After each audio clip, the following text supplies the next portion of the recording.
Está, por fortuna, con nosotros la doctora María Cristina Rosas, una especialista en asuntos internacionales, y le preguntamos inicialmente, doctora, ¿cómo vio la famosa reunión de las Américas a la que no asistió México y muchos otros países, entre ellos los centroamericanos y de algunos otros lugares? ¿Tuvo algún sentido esta reunión o quizás fue, como muchas otras, algo protocolario?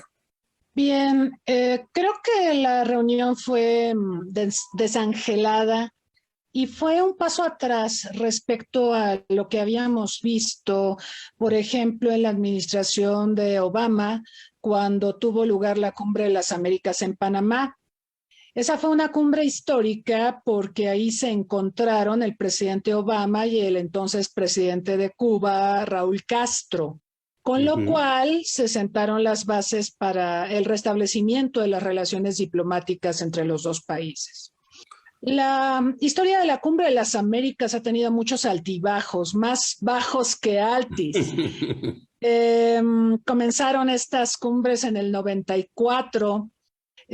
Fue convocada la primera por el entonces presidente Clinton en Miami en diciembre de ese año, del 94.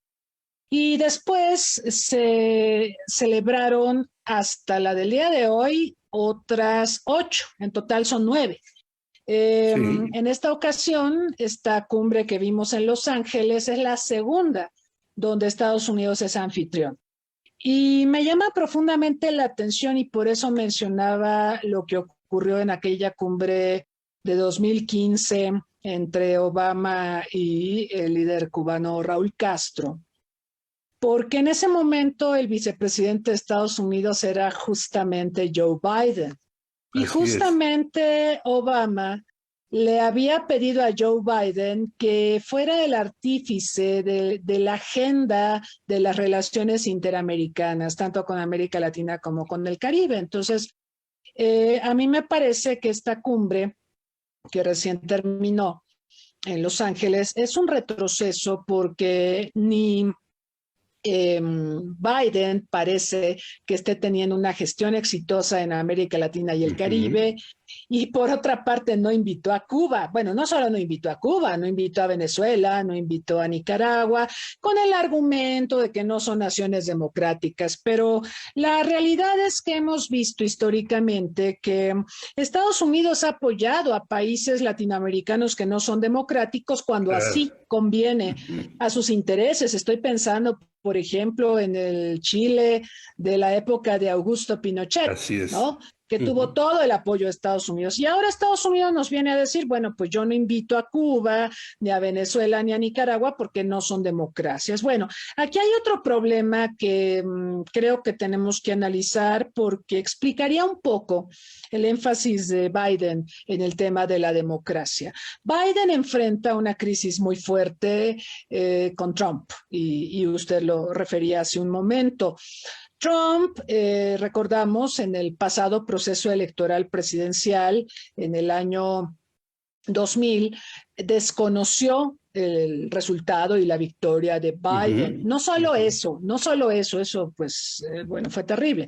Lo más terrible fue lo que pasó el 6 de enero del año pasado, cuando Trump convocó a sus huestes, a sus seguidores, a tomar el Capitolio en un acto flagrante, violento, criminal, que violenta y le da de patadas a la democracia estadounidense. Por eso Biden está tan preocupado por el tema de la democracia. Por supuesto que Biden, sabemos, tuvo una cumbre a finales del año pasado, la cumbre mundial sobre la democracia, donde invitó a unos 110 países, si no me falla la memoria.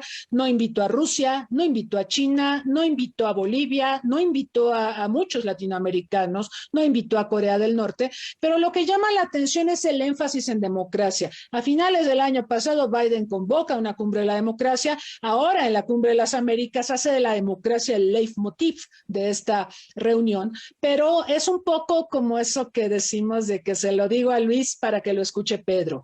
O sea, convoca a los países a afianzar la democracia en el mundo porque también quiere que eso tenga resonancia internamente, dado que Estados Unidos está muy polarizado y Donald Trump, pues ahí está, o sea, no es el presidente, pero ahí está vivo políticamente y está moviendo sus piezas para obviamente regresar a la presidencia de Estados Unidos. ¿Y a usted le parece que fue correcta la actitud que asumió Andrés Manuel López Obrador desde el principio, diciendo, si no van todos, a fin de cuentas fueron 23 de 32 jefes de Estado, pero fue correcta la actitud de López Obrador, según su punto de vista, doctora Rosas? No fue correcta, creo que hubo falta de pericia política. Nosotros sabemos que al presidente no le importa la política exterior, viaja poco, ha hecho unos 4 viajes, 3 a Estados Unidos, ahora va a ser otro, o no sé si la reunión esta que va a tener con Biden el próximo mes será en México o será en Estados Unidos, pero ha tenido 3 viajes a Estados Unidos, sería el 4 en todo caso si esta reunión se hace en Estados Unidos. Y el otro viaje que lo hizo recientemente a Centroamérica y a Cuba. A Centroamérica, incluyendo Belice, incluyendo Guatemala, Honduras, El Salvador y Cuba. Esos han sido los viajes del presidente. Mire, le comento, este año tenemos muchos festejos. Estamos celebrando 50 años de relaciones diplomáticas con China. Muchos habríamos esperado que, por ejemplo, el presidente viajara a China, aunque claro, las condiciones epidemiológicas en China que ha adoptado una actitud draconiana con la pandemia, pues hace difícil hacer cumbres, ¿no? Pero la realidad es que tenemos ese aniversario, 60 años de relaciones diplomáticas con Corea del Sur. Estamos celebrando también relaciones diplomáticas, otro aniversario importante con Alemania, pero pues el presidente, más allá de notas diplomáticas, no se interesa mucho en los asuntos internacionales. Le ha delegado esta agenda al canciller Marcelo Ebrard y tiene un desconocimiento profundo de las relaciones internacionales. Pero por otra parte, y en descargo del presidente, tengo que decir que Joe Biden no preparó bien esta cumbre, cometió muchísimos errores, ¿sí? Y su equipo de asesores, que es el equipo de Obama, me sorprende mucho, porque la gente que está trabajando con Biden es la gente que trabajó con Obama con pequeñas variantes, pero Anthony Blinken es un internacionalista de larga data, es el actual canciller, el titular del Departamento de Estado en la Unión Americana, y realmente hubo falta de pericia también en Estados Unidos para organizar esta cumbre. Entonces, tantito México, que fue un error no haber aprovechado este foro para pues erigirnos en una suerte de puente entre Estados Unidos y América Latina, sobre todo aprovechando el mal clima, la mala relación que tiene Estados Unidos con Brasil, porque Biden no tiene ninguna empatía con Bolsonaro. Bolsonaro pues es de derecha, tarda mucho en reconocer al presidente Biden, en reconocer su victoria. También López Obrador, pero Brasil no es México, Brasil no es frontera de Estados Unidos como si es México. Entonces México siempre tendrá un poquito más de margen de maniobra que Brasil. Entonces México pudo haber sido el portavoz de una agenda puente con América Latina y Estados Unidos, pero se perdió esta oportunidad. Por el lado de Biden también se perdió la oportunidad de refrendar digamos, el liderazgo de Estados Unidos en la región en momentos en que China prácticamente es la gran potencia comercial en el cono sur.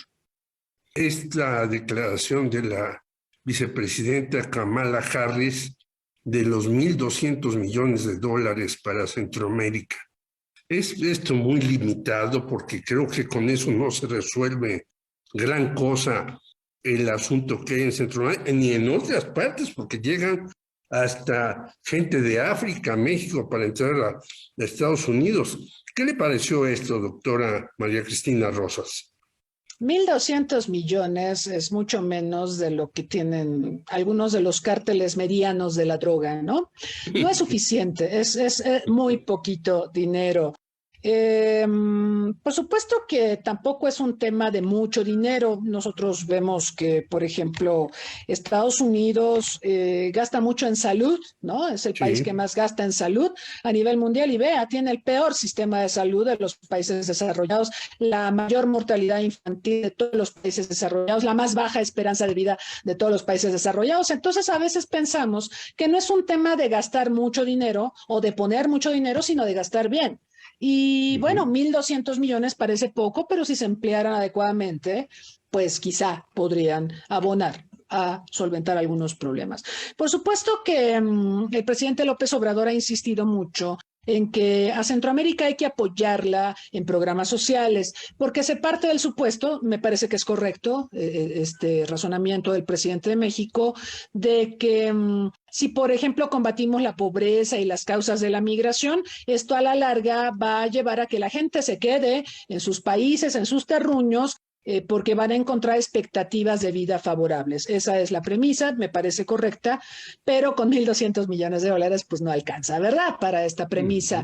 Ujú. Tendría que haber un compromiso más de fondo, más sostenido, más cuantioso, más vigilado también. No debemos de olvidar que en América Latina y el Caribe, como también en Estados Unidos, hay corrupción. Entonces, el manejo de recursos, que hay recursos, obviamente el BID tiene recursos, la OEA tiene recursos, la ALARI tiene recursos, los organismos internacionales tienen muchas partidas, por ejemplo, para este tema anticorrupción, pero hay que usarlos correctamente y hay que transparentar y también hay que rendir cuentas sobre el uso de los recursos. Entonces, concluyendo, para responder de manera sucinta a su pregunta, no es suficiente, pero aunque no fuera suficiente, si se manejara correctamente, con guía, con programas debidamente estructurados, podría empezar a marcar la diferencia. Por otra parte, combatir pobreza y problemas estructurales de los países de la región tiene que contar necesariamente con políticas de largo plazo, con políticas que trasciendan a los gobiernos, ¿sí? De manera que si hay un cambio de gobierno, la política se mantenga y no estemos reconstruyendo a los países cada vez que hay un cambio de gobierno. Muy bien. Una cosa importantísima, creo yo ahora, yo siento que Estados Unidos está viviendo una crisis financiera, política y social. Esto nos va a afectar no solamente a nosotros, sino a todo el mundo, porque ya han empezado a caer las bolsas y hasta las empresas tecnológicas han perdido miles de millones de dólares, etcétera. ¿Cómo ve el panorama, doctora María Cristina Rosas? Es evidente que Estados Unidos está en declive. Esto ya venía ocurriendo. Ujú. Yo creo que este declive se aceleró con el gobierno de Donald Trump, porque Donald Trump, con su retórica de volver a hacer a Estados Unidos grande otra vez, se cerró al mundo, dejó de cooperar con sus aliados, le quitó recursos a organismos internacionales, se retiró de la UNESCO, amenazó con irse de la Organización Mundial de la Salud, amenazó con salirse de la Organización Mundial del Comercio, declaró una guerra comercial contra todos los países, incluidos países que tenemos tratados de libre comercio con la Unión Americana. Por eso México y Canadá tuvimos que aceptar la firma del TEMEC, de un nuevo tratado de libre comercio entre los tres países para reemplazar al que Trump dijo o calificó como el peor tratado comercial de la historia, ¿no? El TELECAN. Entonces, ahí también se salió de la Organización Internacional del Café. La realidad es que Trump aceleró el declive de Estados Unidos porque mermó la colaboración que este país suele tener con el mundo y una colaboración que era clave para el liderazgo de la Unión Americana. Aparte, pues está el legado del 2008, de lo de Lehman Brothers, la crisis financiera y, por supuesto, la polarización política que ha sido la nota desde que empezó el siglo. Lo vimos cuando fueron los comicios del 2000 entre George W. Bush y Albert Gore, y ha sido digamos, la pauta y la tónica cada vez que tenemos elecciones presidenciales en Estados Unidos, una sociedad muy dividida, muy polarizada, y ahora, después de las elecciones de 2020, muy violentada. Entonces, esto también explica la crisis que enfrenta el mundo, el que Rusia haya dicho, mira, Estados Unidos está en declive, mira, se retiró de Afganistán, mira, Trump se peleó negociado con los aliados de Estados Unidos, es mi momento para reafirmar mi liderazgo en Europa y me trago a Ucrania. Entonces, la crisis que también estamos viendo en esta guerra u operación especial militar, como la llamó Putin en Ucrania, se explica por la pérdida de liderazgo de Estados Unidos, por estos vacíos de poder que está dejando a su paso y, claro, la pérdida de poder económico frente a la República Popular China. ¿Qué esperar en México ante esta crisis que parece ya mundial, doctora María Cristina Rosas? Pues el panorama no pinta bien, estamos viendo la inflación, ¿no? Hoy hubo una depreciación del peso frente al dólar. Ayer explicaban algunos analistas de consultorías financieras que el poder adquisitivo de los mexicanos por esta inflación se va a desplomar en un 30% para finales del año. O sea, si usted recibe 100 pesos, pues su poder adquisitivo va a ser de 70 para finales del año. Es una tragedia porque aparte estamos en un proceso de intentar recuperarnos económicamente tras la pandemia, que no ha acabado, porque la pandemia sigue ahí, ya estamos en quinta ola. Entonces, las expectativas no son favorables. El otro tema es que estamos muy atados a Estados Unidos y, como lo acabo de comentar, Estados Unidos va en picada y naturalmente nos va a arrastrar.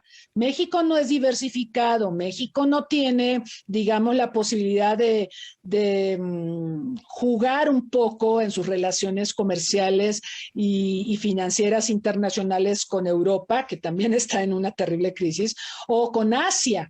Entonces, estamos muy atados a Estados Unidos y todo parece que nos va a arrastrar en su debacle. En este sentido, pues México tendría que genuinamente usar los tratados comerciales que posee, afianzar la diversificación, crear un frente con América Latina y el Caribe. Yo creo que se han hecho cosas en CELAC que son muy positivas. El único problema que le veo a CELAC es que también tiene excluidos. Brasil decidió retirarse de CELAC en 2020. Pues la salida, como usted la dice, yo también la veo dificilísima. Esperemos que el gobierno pues tome algunas medidas. Yo no sé, pero leía por ahí que Sudamérica ya tiene 130,000 millones de dólares de préstamos de China y 75,000 millones de inversión. Pues yo creo que es el momento de abrirnos, aunque se enojen nuestros vecinos. ¿Usted lo ve de esa manera? Pues mire, habrá visto el tema del litio. Es un ejemplo de muchos que podemos citar. El gobierno de México decidió nacionalizar la industria del litio y me acuerdo mucho del discurso del presidente López Obrador cuando dijo que había proyectos de inversión de China en este sector, pero que ya había recibido regaños de Estados Unidos. Entonces, lo dijo tal cual. Yo no sé si es prudente en un momento dado decir esto. Sabemos que hay presiones de Estados Unidos para que México no cierre tratos con China, pero por supuesto que esto también es muy hiriente y muy problemático para China. China quiere hacer negocios en México y China es un socio comercial importantísimo de nosotros. De hecho, tenemos un déficit brutal en el comercio con la República Popular China. O sea, por cada dólar que les vendemos, ellos nos venden 600. Es una barbaridad y pues esto tiene que ver precisamente con que México mira al norte, no mira a Asia, no mira a esta potencia en ascenso que es la República Popular China. Y encima de todo el presidente afirma que lo regañan cada vez que quiere acercarse a China. Pues la realidad es que no parece una buena estrategia. Difícil. Pues le agradecemos mucho, doctora María Cristina Rosas González, por sus opiniones. Quisiéramos conversar más, pero el tiempo se nos agotó. Excelente. Muchas gracias por todo, por su tiempo y por su sapiencia, que siempre es muy importante tenerla a la mano.